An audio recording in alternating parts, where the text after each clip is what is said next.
Al-Liqa means encounter. And we call this center Al-Liqa because since the beginning we wanted this place to be a meeting place between Christians, Muslims and Jews, to have a dialogue, to know one the other, to have common life peacefully, in brotherly and together, trying through dialogue to contribute to the peace process between the Palestinians and the Israelis. Personally, I am among those who are believing that peace between religions, or at least peace between the followers of the religions, could help a lot. Peace between nations and peoples. Right. And how long have you been involved with the centre? On the 15th of last February, we celebrated our Silver Jubilee. So means already we are now 26 years doing this work. And were you one of the founders of it yourself? I am the founder, and with me was also a good group of Muslims and Christians, scholars and religious leaders who really believe that dialogue is important for the Palestinian community and for the Palestinian-Israeli encounter. Right. And are you from Bethlehem yourself? I am from Galilee. From Galilee. I'm born in Fassuta village, and I grew up in Galilee. My higher studies, universities, I did in Rome. Right. And I am living here and working here since 1980. Right. So your own background was Palestinian Christian, is that right? I am Palestinian Christian. And the church tradition you come from? I am a Greek Catholic. And how ancient is that in this part of the world? The Greek Catholics are since 1724. But of course, it was a division in the Greek Orthodox Church, right. And in 1724, and so those who wanted unity with Rome right. are called Greek Catholics, yeah. and the others still called Greek Orthodox. But we share with the Greek Orthodox the same right, the same spirituality, the same heritage, and the same prayers. Do you use, in your liturgy, do you use Greek or Latin or Arabic or all three? Most of the liturgy is in Arabic. Right. Sometimes we sing some hymns in Greek, but not often, and very little. And you have a church here in Bethlehem? A Greek Catholic? A Greek Catholic church? Yes, we have a Greek Catholic church in Bethlehem, in Jerusalem, in Bethlehem. And the Greek Catholics inside Israel are the majority of the Christians inside Israel. We are the biggest church in Galilee, not here, right, in the West Bank. Okay. And so the Catholic Church in Israel, Palestine, it has a patriarchate in Jerusalem, is that right? Yes. And that is, the patriarch is the senior cleric for the Catholic Church in this region, yeah? I mean, the patriarch in Jerusalem, the Catholic patriarch in Jerusalem, he is the Latin patriarch. Right. And he doesn't have any administrative or religious responsibility on other Catholics. Because, as I told you, we have Greek Catholics. Right. We have in Jerusalem patriarchal vicar. There are Armenian Catholics, there are Syrian Catholics, there are Coptic Catholics. Right. Almost all Oriental churches were divided through the history, and some of them became in unity with Rome, and they are Catholics, and the others not. The Latin Patriarch in Jerusalem is responsible on the Latin Church in Jerusalem, in Jordan, and in Cyprus. This is his jurisdiction. We respect him, we love him, we work with him, we cooperate with him. The president of our board is Patriarch Michel Sabbah, the president of Al-Liqa board. But of course, the Greek Catholic Church in Galilee, we have our bishop, and he is number one in the church. Of course, we have patriarch, but in Antioch, in Syria now. So this is the... So tell me more about the work of the Al-Liqa Center. You have theological research into reconciliation and attitudes to peace and so on within the two communities. Yeah, I mean, our main work was really interfaith dialogue. And we had yearly meeting on Christian Muslim dialogue. Right. The last one was between the 10th to the 12th of July this year. Right. I mean, a month ago. Yeah. Beginning with that, of course, later we had also Christian Muslim Jewish dialogue, and the first strong meeting and important was in Sigtuna in Sweden in 88, I think, or 89, I don't remember, between a group of Jewish rabbis, Christian theologians and Muslim scholars who discussed the Holy Land, the meaning of the Holy Land in the monotheistic faiths. Doing dialogue as Palestinian Christians, we felt the need to develop a Palestinian contextual theology in order to help us in our dialogue with Islam, with Jews, and in order to help our local community to understand their faith and live their Christian faith in a very complicated context. And in Al-Liqa we wrote the first paper, the manifesto, for the Palestinian contextual theology in 87. And it was called Theology and the Local Church. And from that time on, we are trying through theological argumentation to discuss the issue of justice and peace, and to discuss the issue of misuse of faith in the continuous struggle between Jews and Arabs, and the misuse, and not also only misuse, but the exploitation of religion for political aims and goals.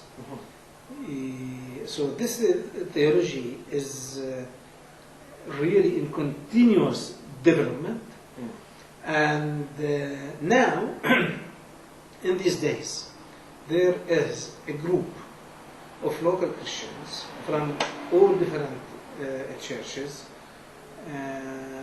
writing a document. It's like the Kairos document in South Africa.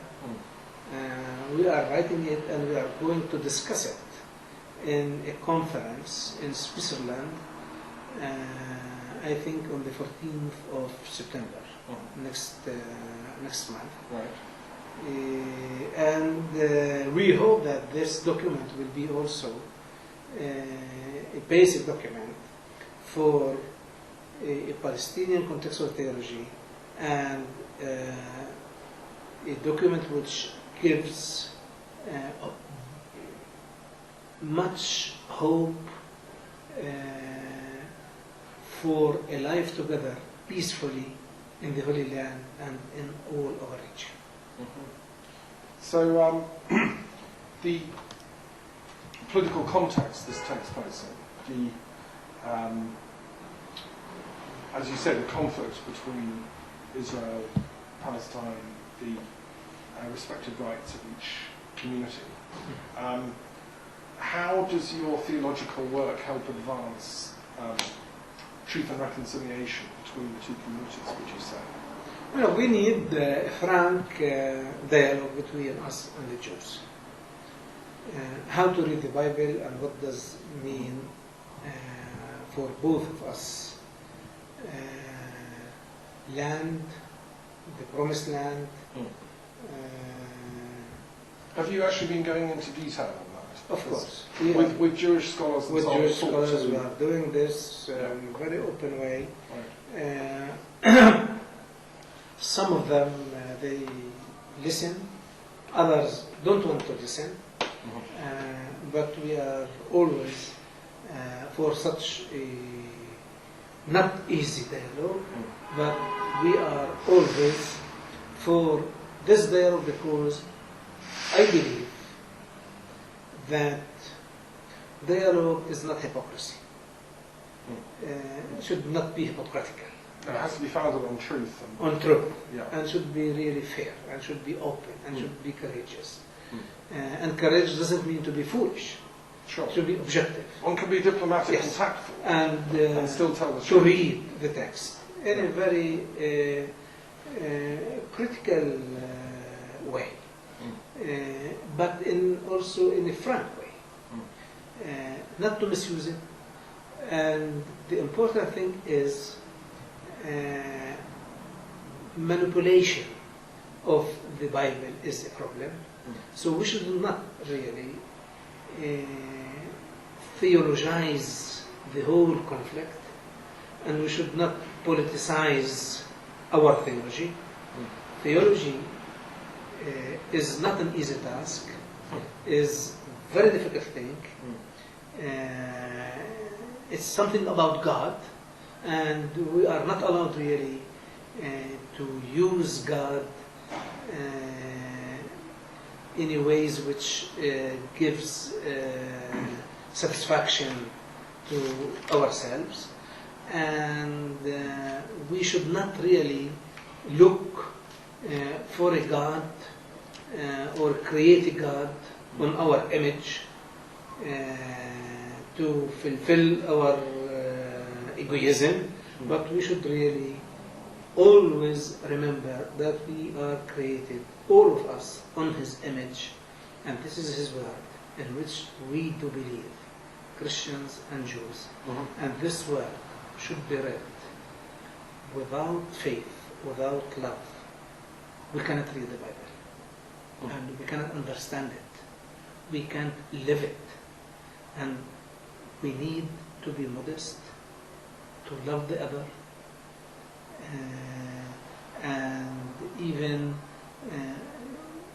our love should not be only superficial thing, but should be true love. Without such true love, I can't even write theology. Sure. And I can't have a dialogue with the others, because theology needs two things: strong faith and deep love. If you don't have them, you can write some philosophical items on theological issues, and I think the difference between religious philosophy and philosophy on religion, it's also the same. The difference between political theology and theology of politics. So you would put theology first. Theology is the primary is, duty. as a believer, as a Christian, I can't really Do otherwise. God is not my private property. And I can't really It's a make of Him what is pleasing me or making me happy or more strong. I've just been reading whilst we were waiting to talk to you.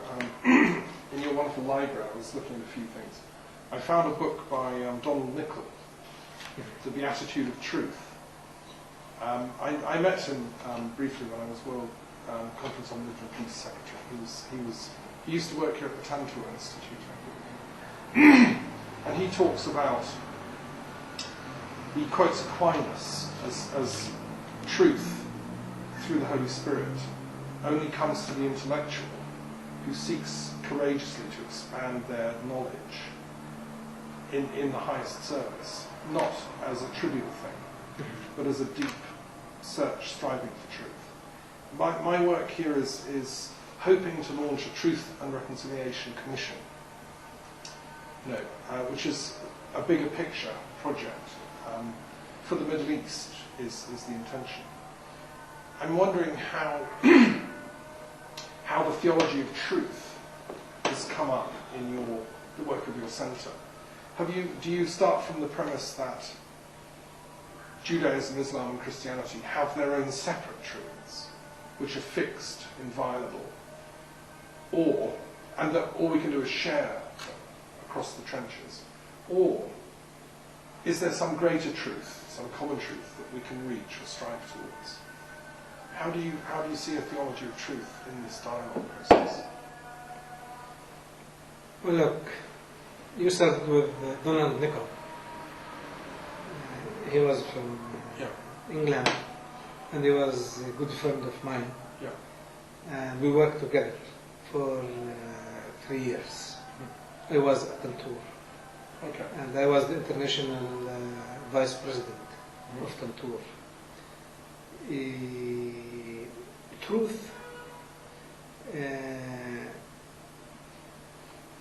is not an easy task.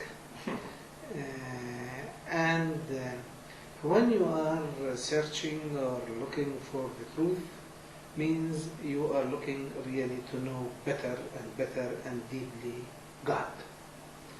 And those who are really trying to know better God, they can find a common ground between Islam and Christianity and Judaism, because we are believing in the same God, and He is the truth. God Himself is the truth.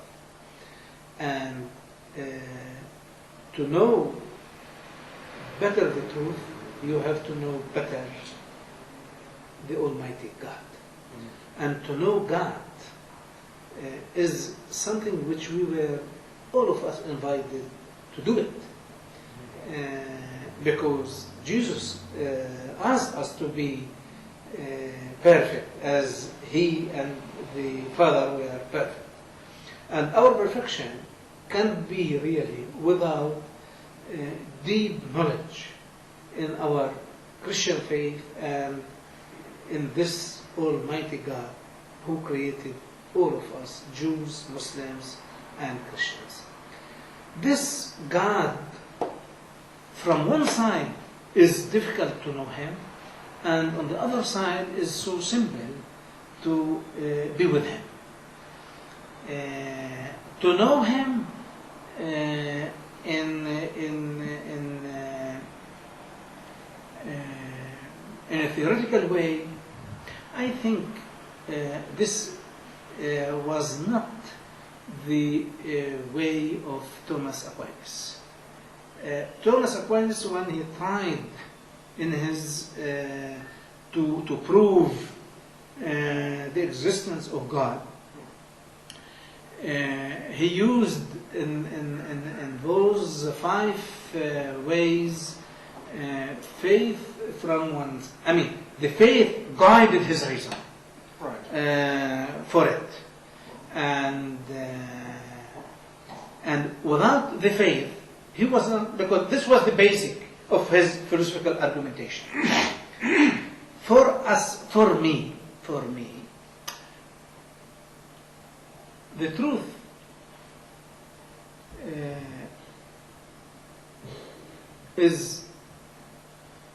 could be God and could be relative things. And in our situation here, the truth, to know the truth, we need two things: to be courageous and to love, to have big heart, which could really include others. The truth is the way through which we cannot exclude anyone. I cannot say, God is mine and not yours. If I'm excluding you, just here, there is no more truth. If I'm saying God is mine and doesn't have anything to do with Islam, if I'm excluding them, this is not my God. So a theology of an openness inclusive, in relation to truth. Yeah. The inclusive theology. Inclusive theology is the only theology which could really help us to know better the truth. Well, can I ask a difficult question then? Just about the obstacles in the face of that. I've been discussing with friends in Israel, sort of talking to them about the mentality of some of the settler communities in the West Bank, in the Palestinian areas, and their reading of some of the texts, the biblical texts, which are that God, understood as the God of the Jewish people, the God of Israel, has made a promise of this land to the Israeli people, the descendants of Jacob, for all time. 12 tribes of Israel have an entitlement to the land through God's promise. And I believe I'm right in saying this motivates some of the settler communities, the religious settlers, in the territories. And they feel they're doing God's will, they're fulfilling God's command, they have a duty to do this. That's their truth. What does one do with that reading of the text? You talked about this centre exists to tackle these kind of difficult issues. Have you managed to sit down with rabbis, maybe representatives of some of the settler communities, I don't know which particular lineage of Judaism they follow, and said, look, how are you reading this? Can we talk about it?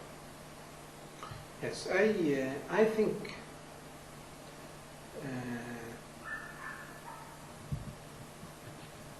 those people, they need really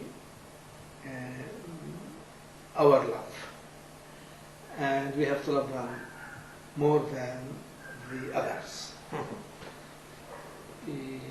Because I feel also pity for their misunderstanding of the promise of God. And we have to really to be courageous and make certain distinction to them between God's promise and Balfour's promise. Okay. God's promise is one of the challenging issues for the Palestinian Christians. Because if God promised this land to the Jews, means I don't have any argumentation. I mean, I have to accept such situation and or go away or shut up. I read the Bible many, many times, and I know that God promised Abraham and his descendants in this land.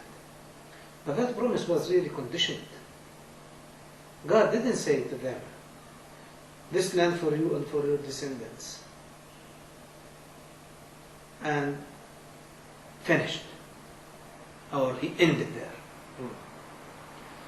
God, first of all, he told Abraham that through you all nations will be, how we say,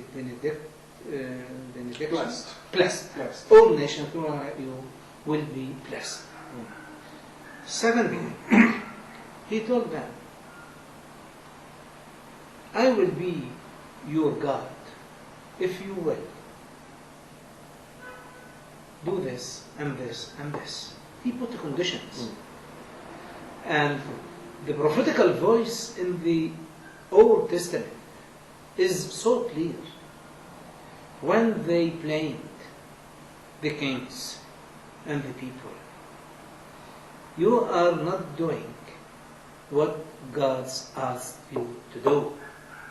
And if you will continue in this, you will be punished. God will punish you.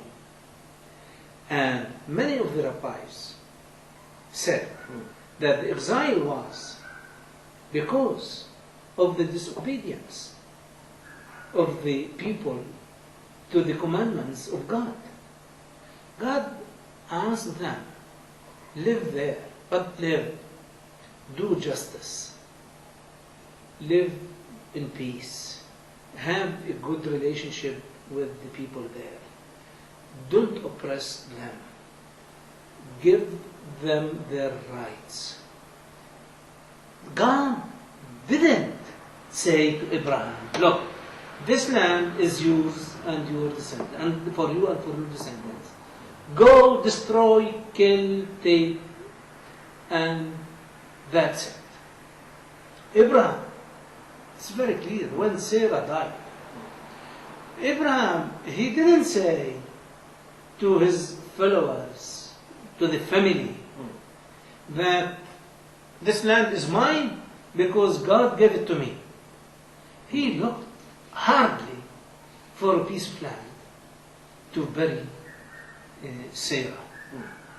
And he bought it. When he found it, he didn't take it by force. He didn't say, this is mine and that's mine and that mine. He looked for a piece of land. He paid for it. This is what written in the Bible. And then became its own piece of land, and he buried Sarah there. So, I don't have a problem with God's promise. I have a problem with the interpretation of such a promise, which is far away from God's conditions and thoughts. He taught them. He didn't leave them. He taught them what to do, how to relate to the others, how to love the others, how to be patient, how to be just people, how to live together. And when the settlers, and many groups of settlers say, this land is not occupied. This land was liberated in 1967. Well, this is not really theology. This is, they are trying to theologize their policy or their political aims and games in order to convince some of the Western institutions, and unfortunately their theology is supported by the fundamentalist evangelicals in the States, and some of them are in Europe, by giving them money, political support, moral support, do such a thing called this is yours, and the Palestinians do nothing to do here. And that's why we hear every day different voices from the Israeli side. You have many Arab countries. Go and live there. This is ours. This is what you hear of the Israeli community. Every day. Yeah. Not from all of them. to be objective, and some of them are saying this, and some of them are opposing such theology, wrong theology. Sure. But it is used as a theology to justify This is the status quo. I think there is no theological justification for oppression. No way. I don't believe in theological justification. Well, there couldn't be a true theological justification Yes. of oppression, but theologians throughout history, unfortunately, during the time of the Inquisition, They can call them call themselves theologians, but theologians, theology, is speaking about God, and I can't really. Again, it's easy to make God for myself and to put Him in my service. But it's really it's the wrong way round. It's I mean, interested in just to follow this up about theological dialogue with I'll come to Islam in a minute because I'm very interested in Islamic studies and so on. But just to finish with theology with Judaism, you as a formal centre, what are the institutions that generate theological discussion inside Israel and inside the Jewish community of Israel? I mean, do you have friendly relations with the chief rabbi, for instance? No, with the chief rabbi, really, we don't have that contact, but we have many Jewish rabbis. I told you, Rosen. Right. We have relations with the Fruman from Tekoa. And we had with some Jewish theologians, Mark Ellis, Jewish liberation theory, and other scholars inside Israel. Because my understanding of Jewish theology, and I've talked to some people in Israel about this, and if you go back to Maimonides, the great Jewish philosopher and theologian, who's buried, I believe, in Tiberias, I mentioned. They always talk about different levels of interpreting the text. Yeah, there's the literal interpretation of the text. Yes, there is. There's the psychological, and ultimately the mystical level of interpretation. And within Judaism, there's the tradition of the Kabbalah, which is very important, I think, in Judaism, which is a more inclusive theology. Have you managed? There are different Jewish theological schools.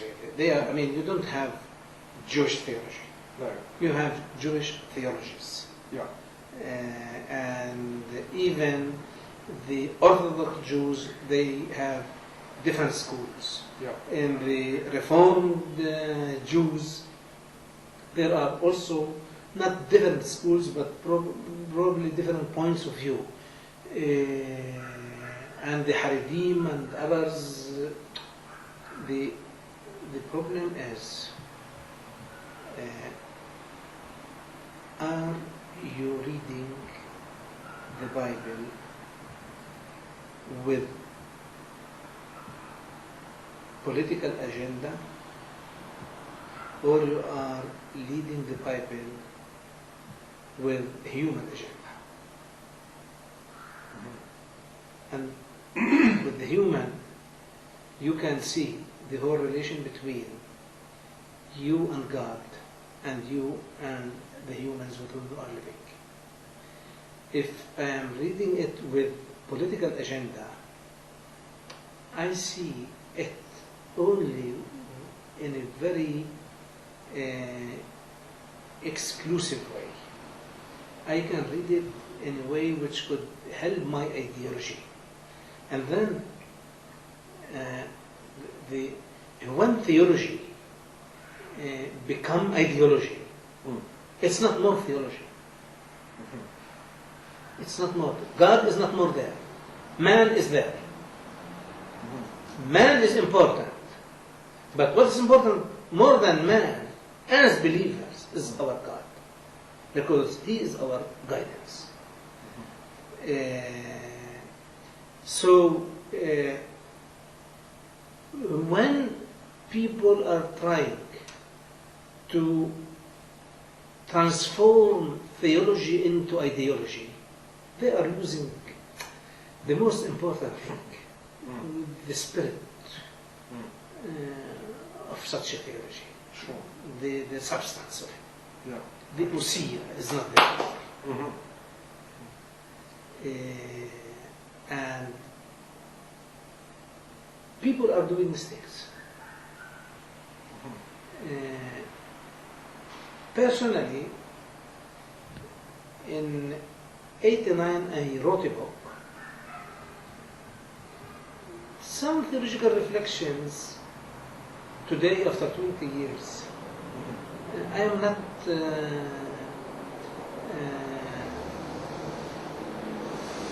I don't see them more really in a positive way.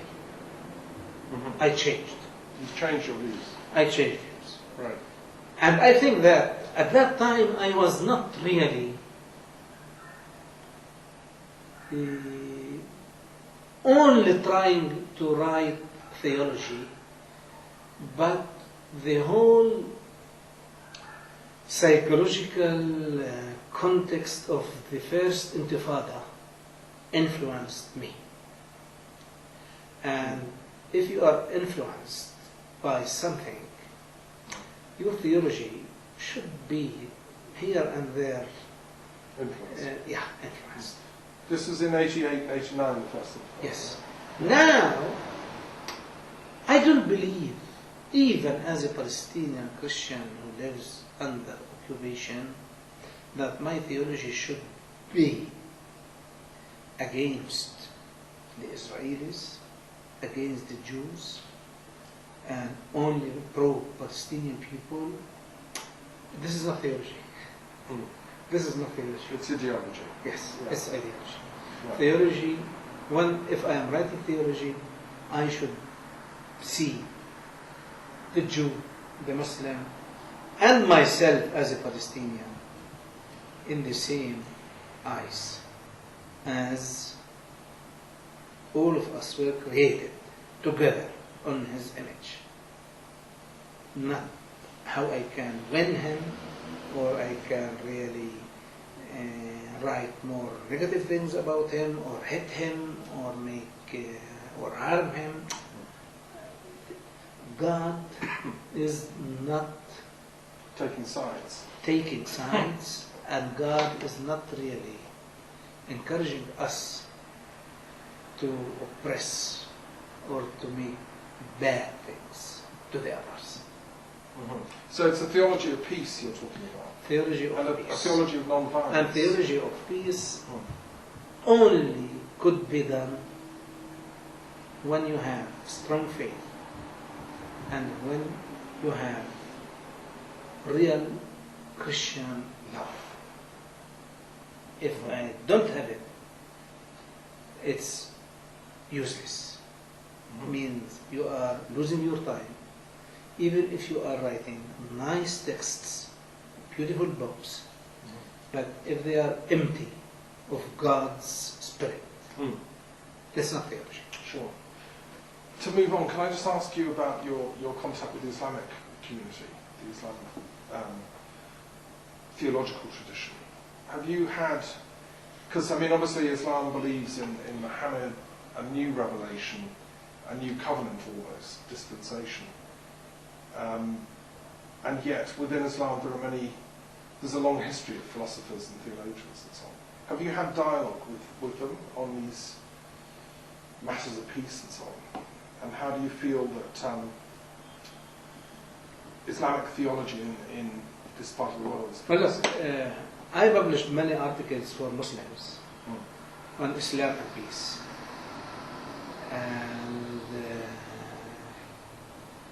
And this is one article here on dialogue in the Quran and peace with the others. Based on Quranic studies? This is The theology half of this are Quranic surahs. Okay. I corrected the article and now I am just correcting dialogue in Christianity. Look,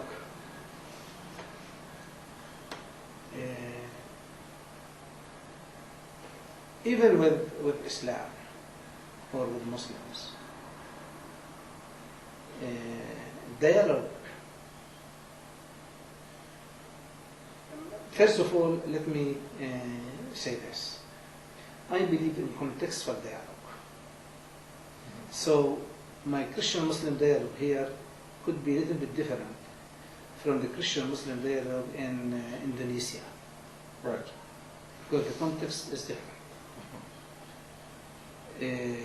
And my Christian-Muslim dialogue here is different even from the Christian-Muslim dialogue in Great Britain, because not only the context is different, but because we are Arabs. This is one common thing. We have the same history. We have the same language. We are living together. We are working together. And our dialogue, first of all, is our daily life dialogue, which is a good entrance, which is really a way to open some windows and even doors towards the others. So makes things easier. Secondly, dialogue with Islam could be on two levels, or on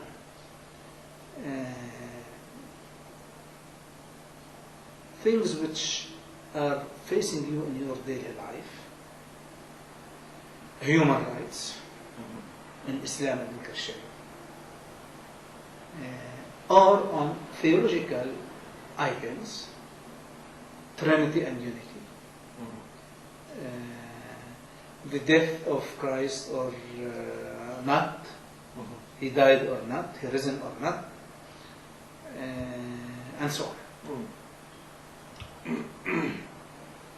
On the theological level, dialogue is not a new thing with Islam between Christians and Muslims. I can give you hundreds of examples since the 9th century of Christian-Muslim dialogue texts.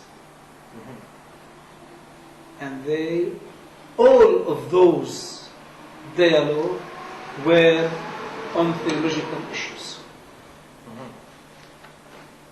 And today we are dealing with such a thing. We are dealing with theological issues. And we are dealing with human issues. What is the position of Islam on poverty? So poverty is a common thing between Christians and Muslims and Jews, or between Christians and Muslims. Let us see what Islam is saying about poverty and what Christians are saying about poverty. And there are common things together, and there are something different in Islam and Christianity, or vice versa. The issue of peace, theology of peace, I'm sure that you know one of the God's names is Salam, peace. Yeah. And usually when they meet you or others, they are saying Assalamu alaikum, peace upon you. And I see that in the Quran and in the Islamic philosophy, many things dealing with this concept, peace and justice and social justice and so on.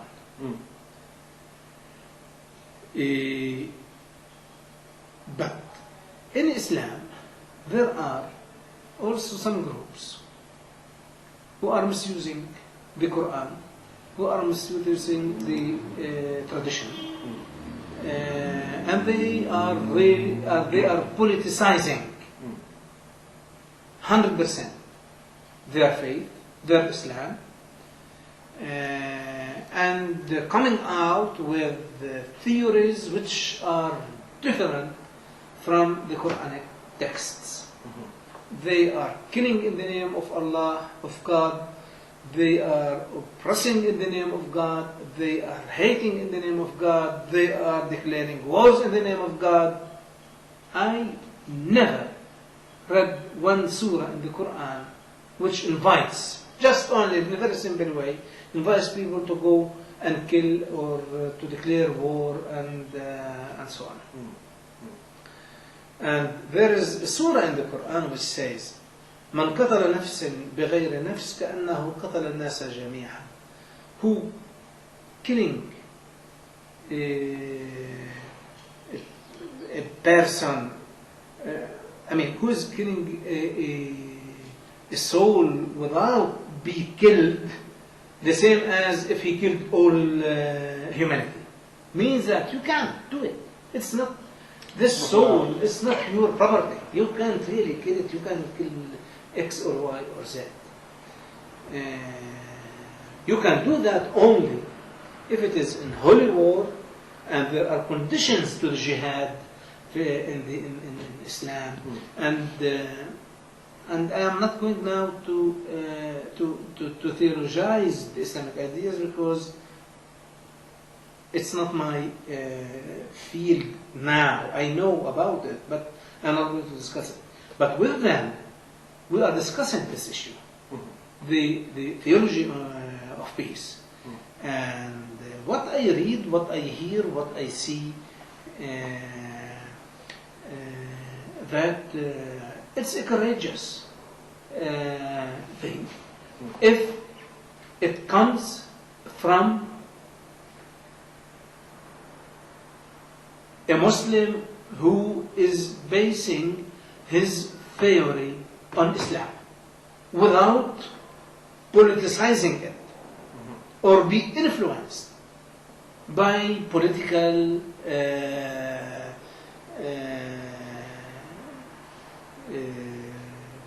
context or I don't know. A Muslim thinker. I used to teach at the Muslim College in London with Dr Zaki Badawi, who was an Egyptian Muslim theologian. And we got on very well. We worked together quite closely for a few years. I had lots of Muslim students. Yeah. He's a philosopher. Zaki Badawi. Yeah. He studied at Al-Azhar University in Cairo. And he was very interested in this interfaith dialogue for peace and so on. He died on his way to a conference of Christians and Muslims organised through Prince Charles to create a dialogue for Christians and Muslims to talk about peace.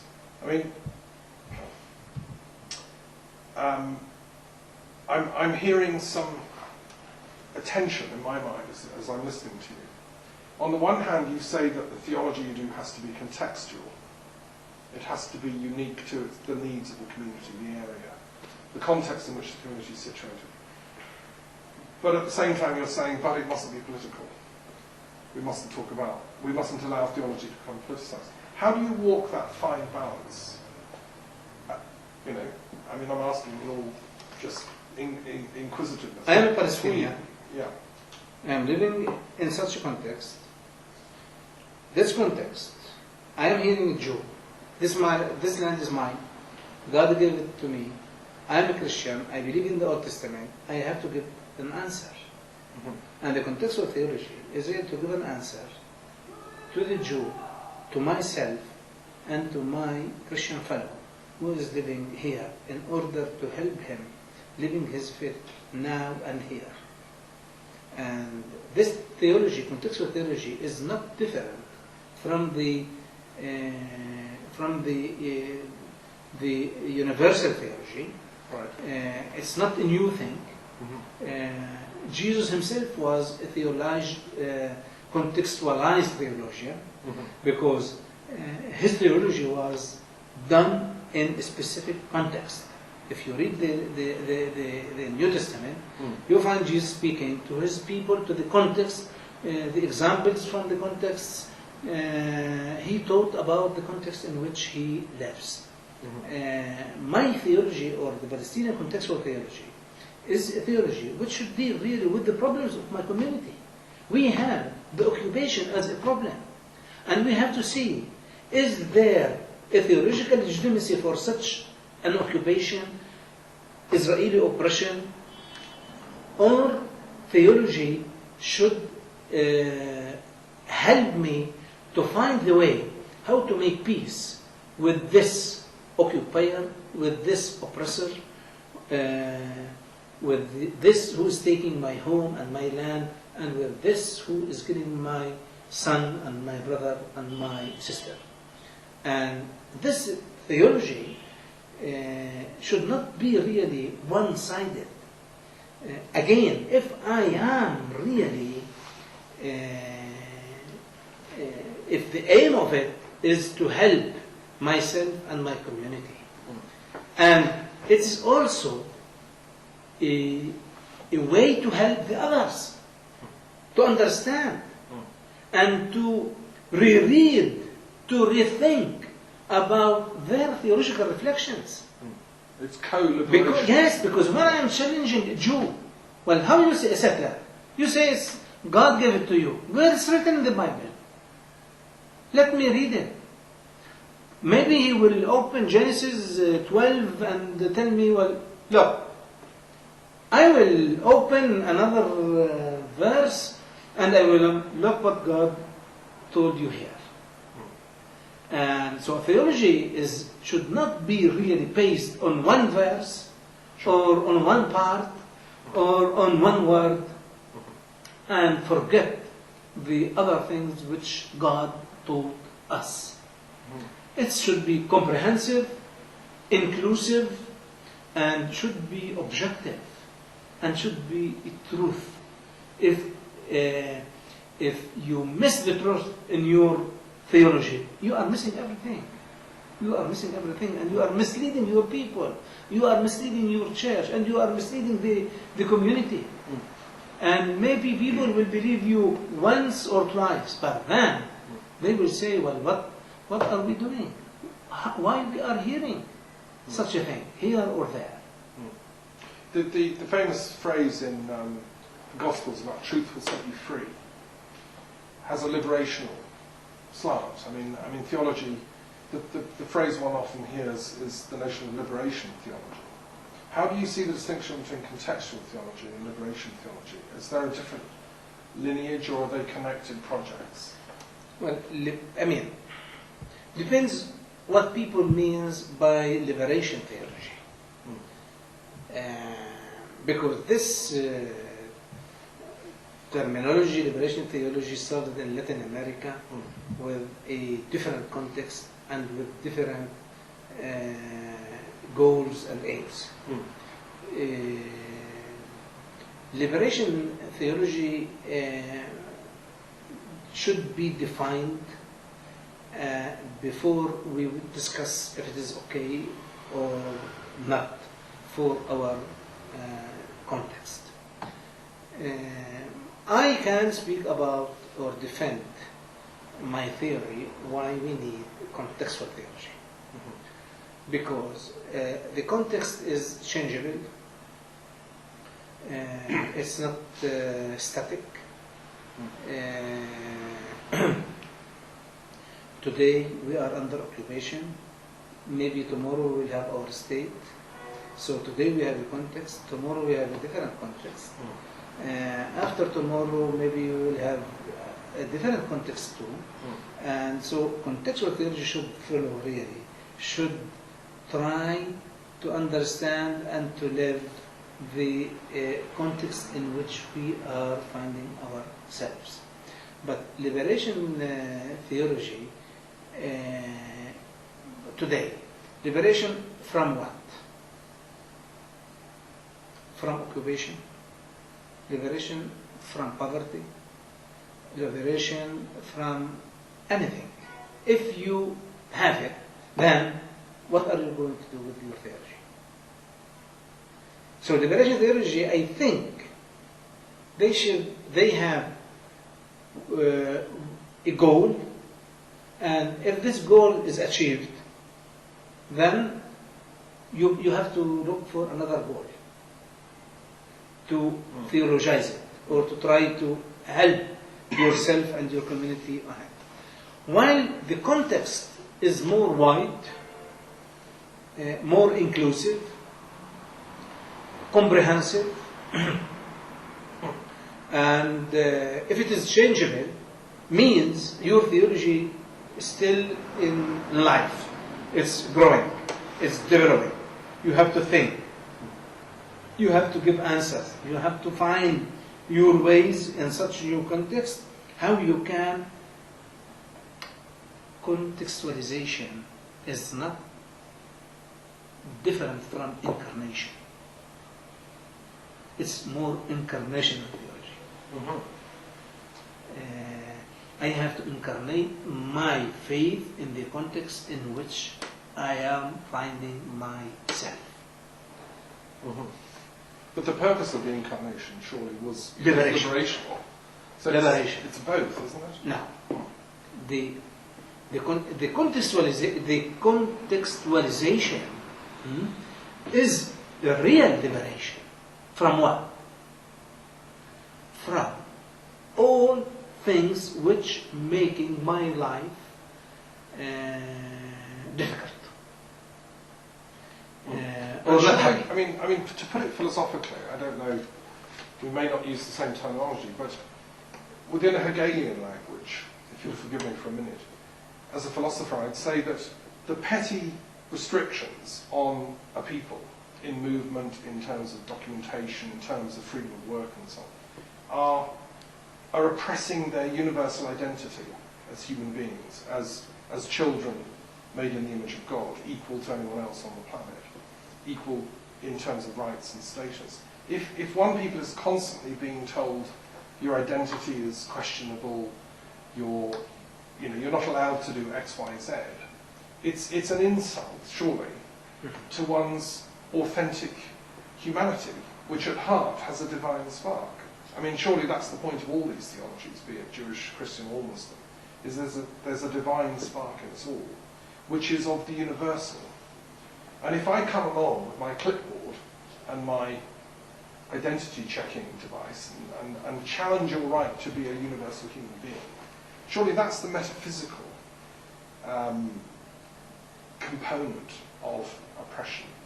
And as a philosopher, I would have thought that the liberational aspect is to return people their right to be authentic human beings.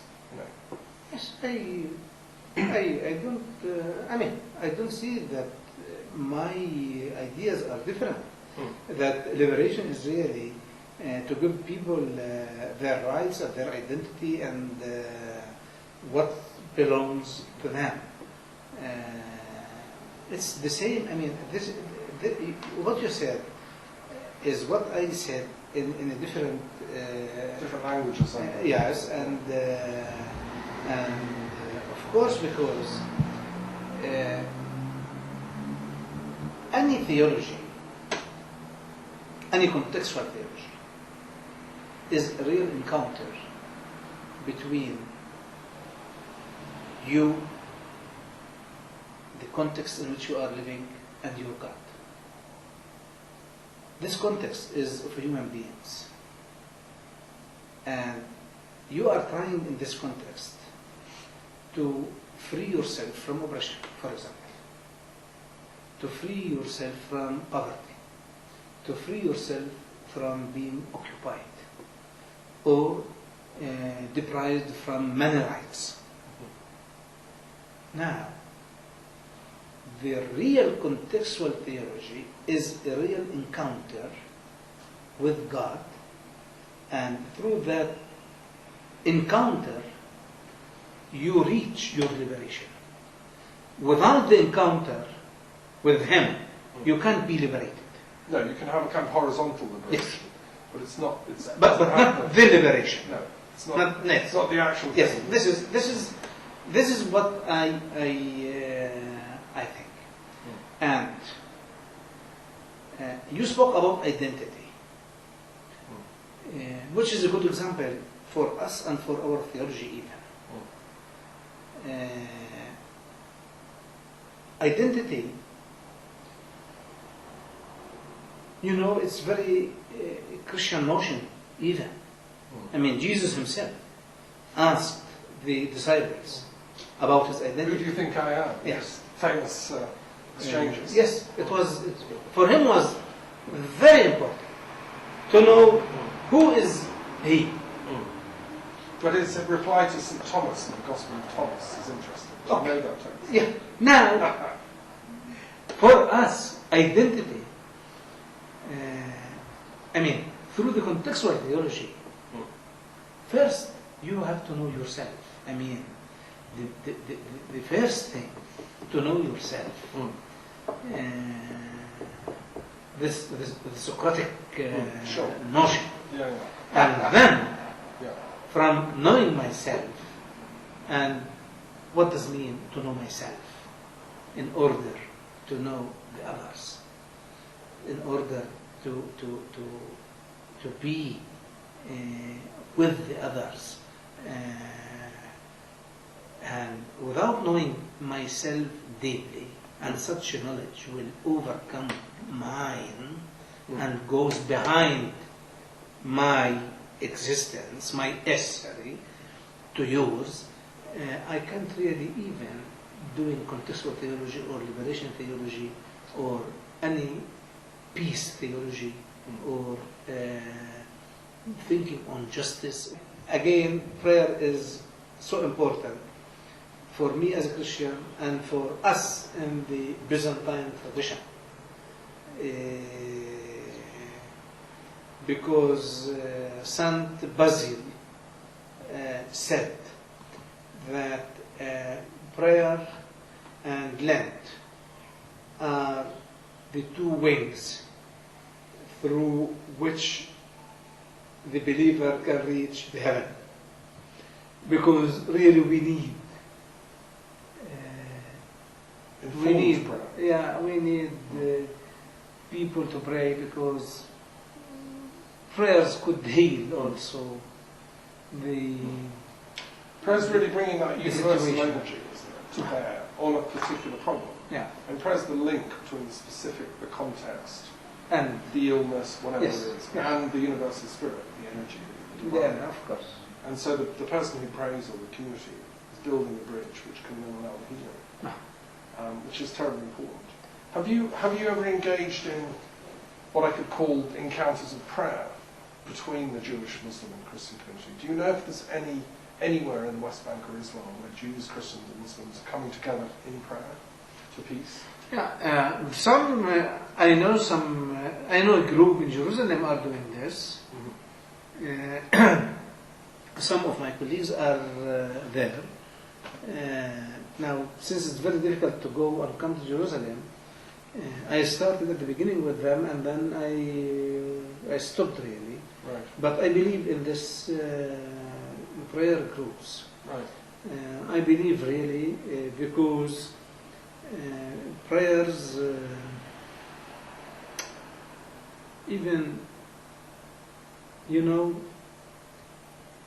I believe more in silence, in meditation in silence, between Jews, Muslims and Christians. Right. Not spoken prayer, but Yes. silent. Even there together, sitting, meditating, even if one looking the other, such accumulation will really help us to understand X and Y better than just to close my eyes. God help X and help Y. If I see you, if I look to you in a silent way, probably you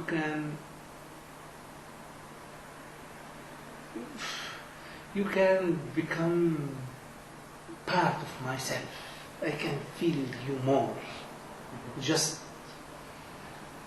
But also praying together, healing each other, being together, And also there are many is different one forms of the prayer. best practical theologies which could help the peace process. You raised another question I wanted to ask you about just your own personal encounter with difficulties. I mean, you as a Palestinian Christian, Have you found it difficult to travel about? You're saying it's now no longer possible to go very much to Jerusalem. Have you found restrictions in your own... I mean, you're a senior academic, and yet it's difficult. Well,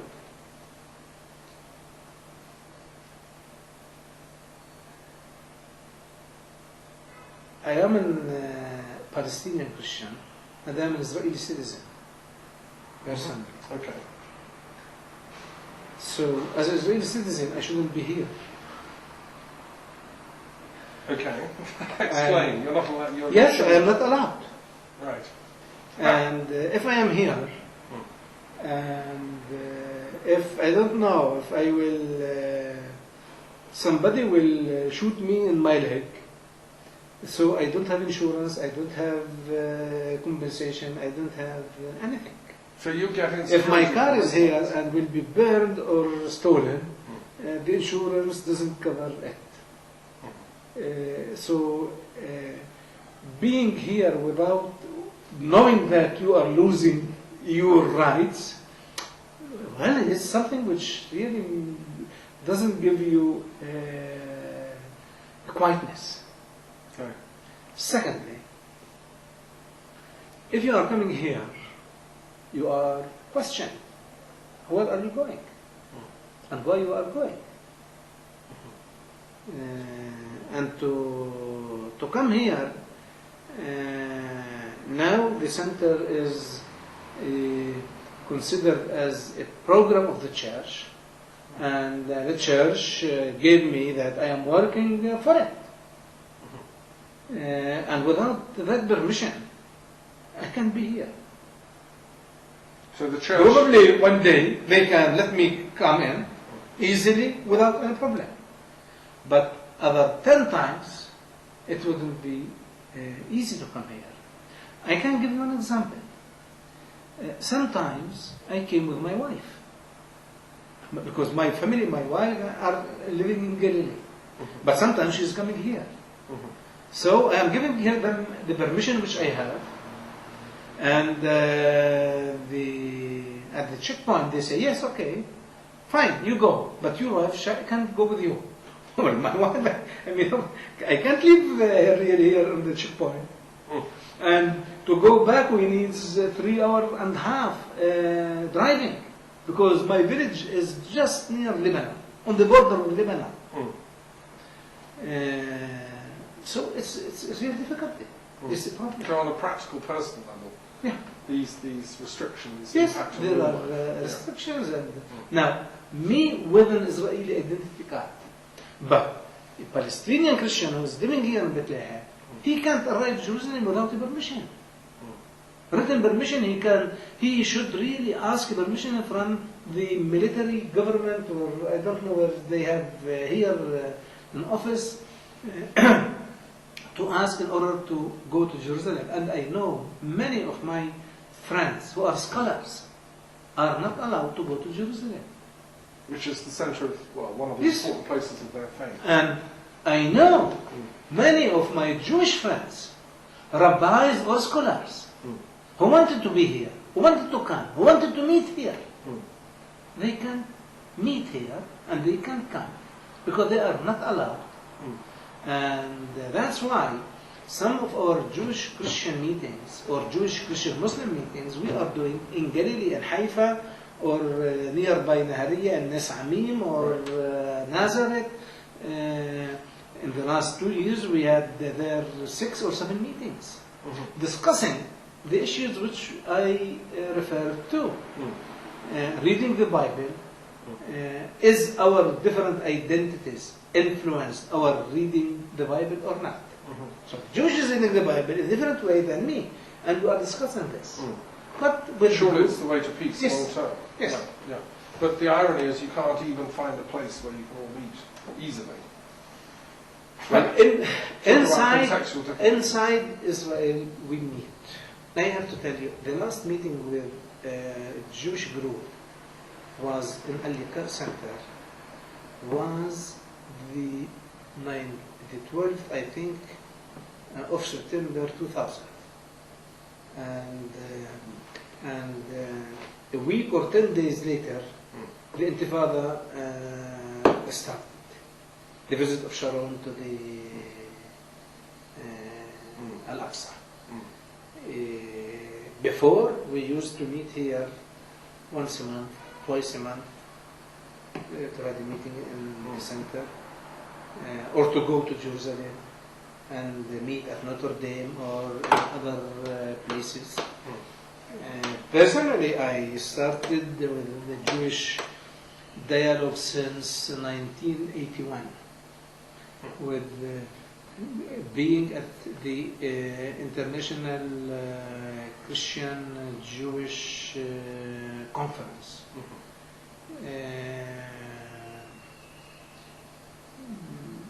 And Al-Liqa organized several Jewish Christian Muslim meetings.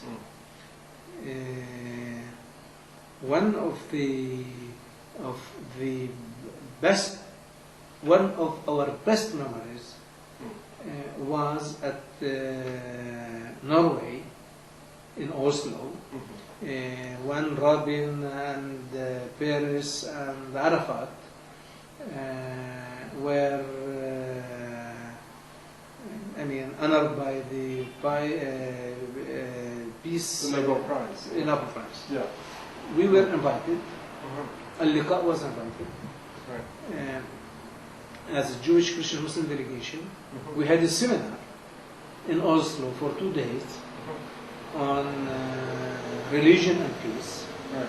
And we were also invited to the ceremony and after the ceremony, and we were honored by that beautiful day.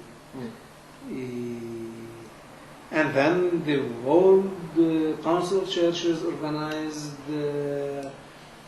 2-3 meetings. The Middle East Council of Churches organized different meetings. The WCRP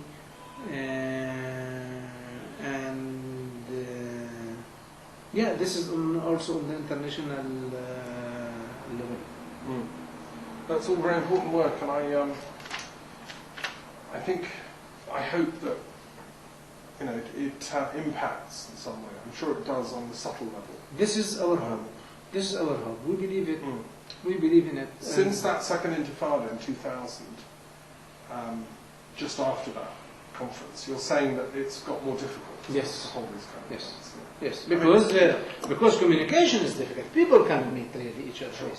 This is the problem. Yeah. If you can help us to have a normal and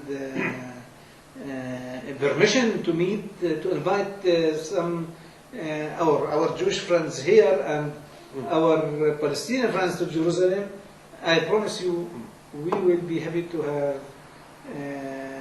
by more weekly meeting.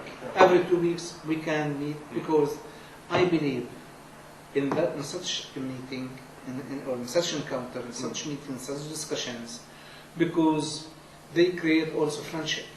Sure. We are really knowing each other. And through friendship, you can really change something. You can. It's like an alchemy. Yes. Things can evolve. I am working with a Jewish friend. Today is arriving from Italy. He is living in Italy, an Israeli, living in Italy since many years. Right. With whom we are working since 10 years on peace programs, sending Arabs, Jews, students to Italy for 10 days from the high school to be with high schools in Italy together, to live together and to work together on peace projects and to do something together. And they are coming here. Last year we sent 6 students, Jews, Palestinians, and even from the Israeli Arabs at the university in Udemy. They are living together, cooking together, sleeping together, going to the university together, in order to create friendship atmosphere and in order to help these people to meet, to encounter, and so on. Last December, we sent, I would say, a sport team, basketball team, Jews and Arabs from Galilee to Italy to play together and to be together for a week. I mean, we are trying. We are trying this way. I think this is the practical theology. Yeah, yeah. One last question. I'm interested in your own academic studies in the past, how you got into the theology of peace. You said you studied in Rome. Yeah, I studied in Rome. What was your own doctoral research on? I'm interested. I had two. One on Islamic philosophy, about the meaning of philosophy and philosopher, in Al-Farabi, Avicenna, Ibn Rushd, Al-Ghazali, and Al-Kindi. And the other one was at the Catholic University, the Gregorian University, which belongs to the Jesuit in Rome. Right. And my PhD was on a dialogue manuscript from the 10th century on Christology. The subject was Christology, and the dialogue was between a Christian and a Muslim. It was a philosophical and theological dialogue on the nature of Jesus. So I did the edition and the introduction, and I studied that manuscript and so on. So my background, I studied theology in Rome, of course, for 6 years. And so this is my academic background, and I wrote many articles, and my last, I have now a book in Italy, are publishing it, a Palestinian carrying his cross, where I'm speaking about Palestinian contextual theology and growing up as a Palestinian, and the role of my Christian faith as a Palestinian here. Do I have a mission or not? And of course, the mission is always peace, justice, and peace. And I wrote 3-4 books and many articles, and I am the director of the center since the foundation. And I am the dean of the theological department also in Bethlehem, near Haifa. 3 days per week. Also, I'm going and coming back. Is that a university there, or? It's a college. Right. We hope it will become university next year, recognized by the Israeli state. Do you know if there are other centres similar to yours in other Middle Eastern countries, which you were in touch with, like, dare I say it, in Iraq or Jordan or Syria, other Arab countries which have a small minority Christian population, where they've been doing this kind of interfaith dialogue? Well, you have the Arab team, which is in Lebanon. There are Christians, Muslims, and there are representatives also from Al-Liqa in it. I was one of the founders, but then I left because I can't really do everything. And there is a member of Al-Liqa in it. There is Kaftaro Center in Syria. There is in Jordan the Coexistence Center. And in Jordan there are 2 or 3 centers. Because the Crown Prince was very supportive. Yes, Hassan. Yes.